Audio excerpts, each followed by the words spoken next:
right here. Check this out. You know what that reminds me of? That reminds me of Donkey Kong Country. Hey, is that a secret? No, that's not a secret. I just happen to be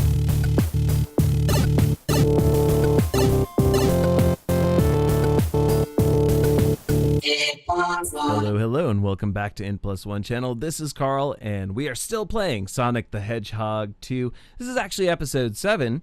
There were only essentially six zones, right, in Sonic 1, so we're already past that milestone. But actually, I'm pretty sure I spent a lot more time on Sonic 1, so this game's gone by pretty quickly. I think this is one of the coolest looking levels in the game. It's got some really interesting music. Oh, gosh, the music was just on point with this one, but my favorite Sonic game of the classic 3 for music has got to be, you know, Sonic 3, or maybe even if you want to go as far as to say Sonic 3 and Knuckles, because that, what is it? Something Battery Zone. Oh, I can't think of the name of it. It's like Flying Battery Zone or something. This level had a lot of really cool tricks. You know, you saw those floating platforms, and then it has like, yeah, it has these right here, and then you can kind of, there's elevators, there's those pressure plates, there's, like these balloon things. Not balloon things, but like, yeah, these are the regular elevators. Look at that giant ring. Wish it was real, right? Oh, there we go. Yeah, that's unfair. Fans, my mortal enemy from, like, you know, Twilight Zone. Not Twilight Zone. That's a Twilight Zone, jeez. Starlight Zone. Oh, it's terrible though, right? Like, all right, so I'm 33. If you don't know, if you can't tell from my voice, I don't think people can tell. I used to work at this place called Ubisoft, and a lot of my coworkers genuinely thought I was in my 20s.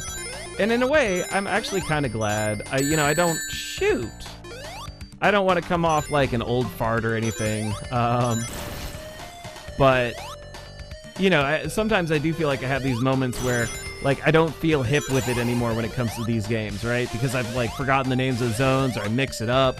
You know, in Sonic 1, I was calling the zones all sorts of different names.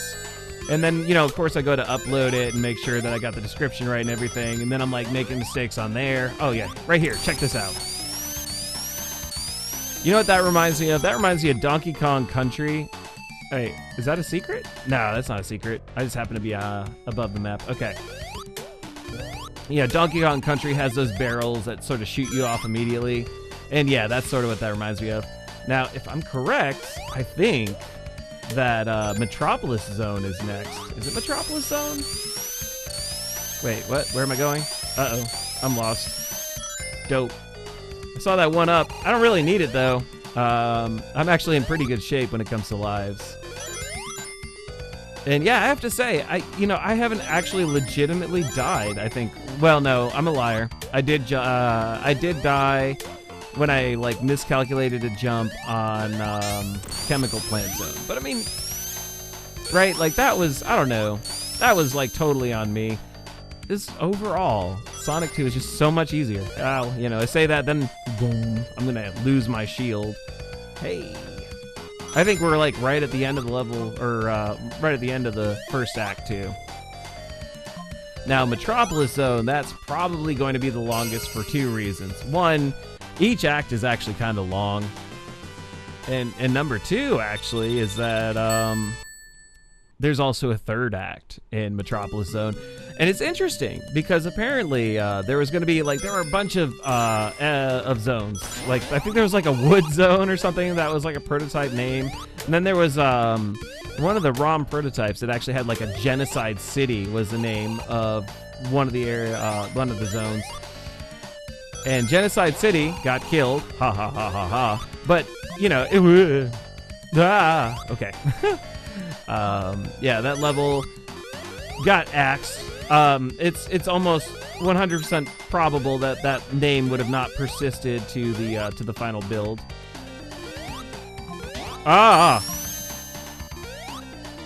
Wait, what?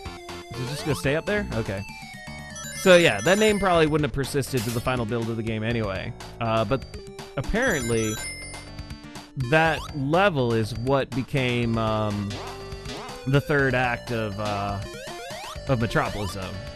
Sorry, there's just enough going on. I'm trying to make sure that I'm thinking, you know, giving random facts here and there, and you know, to the best of my recollection. Because, you know, this version unfortunately doesn't have that hidden palace zone. And so I've actually never played it before. And I'm not going to lie, I'm really not a fan of cell phone games.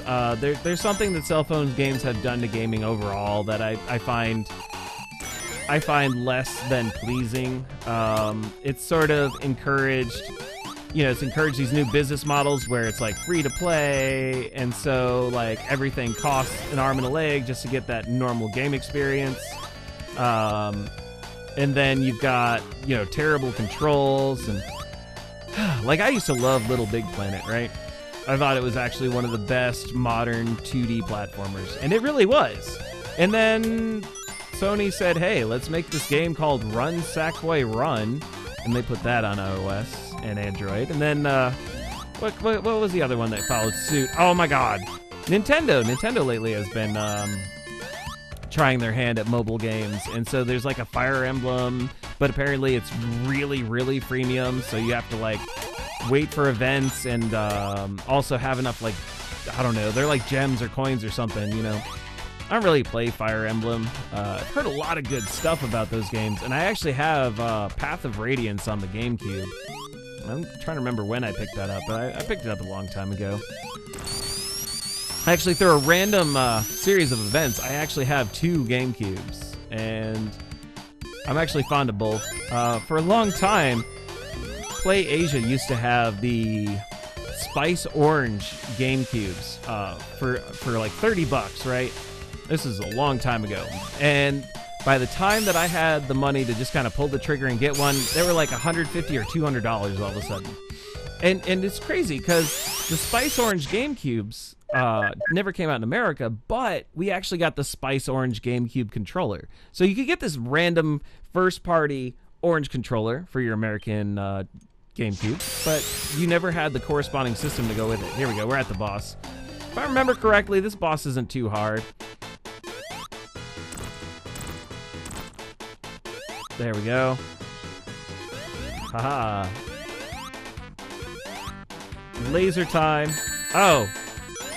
Wait. I can't. Ah! Are you serious? Oh my god! Wow, that was terrible. So this is the only time that you can hurt him is here. Oh my gosh! Alright, I want those rings. I want to do this boss with the rings. I was thinking you could actually hurt the laser, but no, you absolutely cannot. That's alright. 31 rings, though, is plenty enough to do this. So, let's get him here. Oh, that was beautiful. You saw that 5 hits. We just have to avoid that crap. Oh my god. How did I manage to do that? It's like I didn't know it was going to happen, despite the fact that I knew it was going to happen. Alright, he always shoots 3 times, and then I just need to get 3 more hits in on him. Is no hard. Is no hard. Can do. Haha! Wow. Ah, that was embarrassing. I should not have actually died that time. I mean, I did. It happened. I can't deny it, right? Anyway, thank you for joining me today for episode 7 of Let's Play Sonic the Hedgehog 2. If you enjoyed this video, listen to that music though. Hold on.